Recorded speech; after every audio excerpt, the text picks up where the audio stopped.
I got into the plumbing industry because I started into college and I needed a little bit of income and had really no interest in learning plumbing or anything, but it was a way that I could pay my way through school. And as I was growing as an individual and the company I was working for was growing, what I didn't like is making commitments to customers, and then the owner came in and looped around and changed my commitments for me, and that kind of was hard for me because I think people should honor their commitments, and that's what drove me to start my own business. I thought if I'm gonna not do what I say, it's gonna be my fault.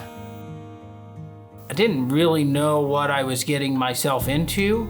Basically, I had a pickup truck, a handful of tools, and a shovel, and I actually had a pretty decent attitude, but it was a leap of faith, and I actually had no backup plan, and that was probably an advantage. I didn't have much of a savings account, so I had to make it work. As the company started to get off and running, I started taking very good care of the customers, and so then the customers told other people, and then it started getting busier and busier, and so it didn't take long before there was more work than I could do by myself. So a few months into it, I had to hire a journeyman plumber, and then I had to hire him a helper eventually, and the customer base grew, and we just slowly built it up from there. When you talk about starting a business and the challenges, there's always something that you don't know. And as you're growing, you learn to develop people. And if I found a good person, then I might hire somebody that I really didn't have a job for, but we would go out and find the work to keep them busy. And so I took a little bit of risk there, and I just started taking really good care of the people because I know how much I can do by myself. And with a team, we could do a lot. So I just started supporting the team, and I would just pick the people that shared the same values as I did. So as the company grew, it was important to find a foundation that we could all stand on. So we all occupied the same basic philosophies. So we set some core values: honesty, hard work, respect, consistency, and compassion. And probably the biggest game changer was in 1999.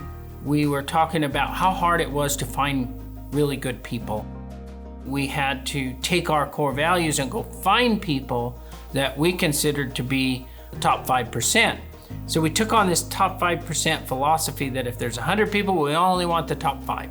And what happens is as we invest in people, they actually invest back into us, and they go out and they represent us well. And they not only represent us at work, but they go and do things in the community. Not one of those have we asked to do that. They're doing that on their own, but they're doing that based on foundational things tied to our core values. And that was a huge game changer for TLC, and it really set the stage for where we are today. We're pretty diverse at TLC, and so we do several different areas of work, but we believe that it's the people side of it that makes a difference. So we do a lot of teachings connected to life skills, and that whole process just kind of allows an atmosphere where people feel comfortable. So I just love it when I see that happening because it's just a continued growth path for a lot of individuals. What's unique about TLC is they do a tremendous job in having high qualified technicians. I just view it as part of the culture. People are very pleasant, very honest. In distribution, you're seeing that customer almost every day. It's like a friendship, it's a relationship, it's a family member, and our people really notice the difference. TLC is a company that has the utmost respect for its employees. They look out for them.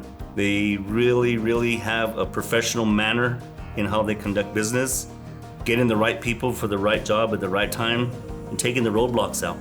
We have every tool that we need to get our job done. With all the respect from my peers, my coworkers, I love coming to work every single day. Everybody's got a happy, smiling face, and I say it's my other family. It's a blessing. It is being afforded the opportunity to take care of those as if they were your family. We're a pretty large company at this point, but we don't feel that way. It feels like a mom and pop. Well, each of our employees have that same latitude to just take care of what's in front of you. And being able to do that and take care of that customer as if it were family. And I think that's what's fulfilling for them, and that's what keeps it going in the cycle, is they get to feel that warm, fuzzy, and some days even emotional feeling that brings in just being able to help people. The ownership allows us to do that on an individual basis. My favorite job at TLC is watching people grow. But the thing that's really nice is that we're providing a service that not everybody provides. And if we can provide that service on an elevated service mentality so that the experience is good, then I think we're outperforming the market. And I use this service company to help try to make a positive impact on people's lives. When I think of back when I was 22 years old, and then I think of today, we have had the opportunity to impact a lot of people positively, and I've been able to grow right with it. And when I think about, well, where am I headed or what am I doing? I actually feel like I'm just getting started. So that's the fun part. I got a lot to look forward to.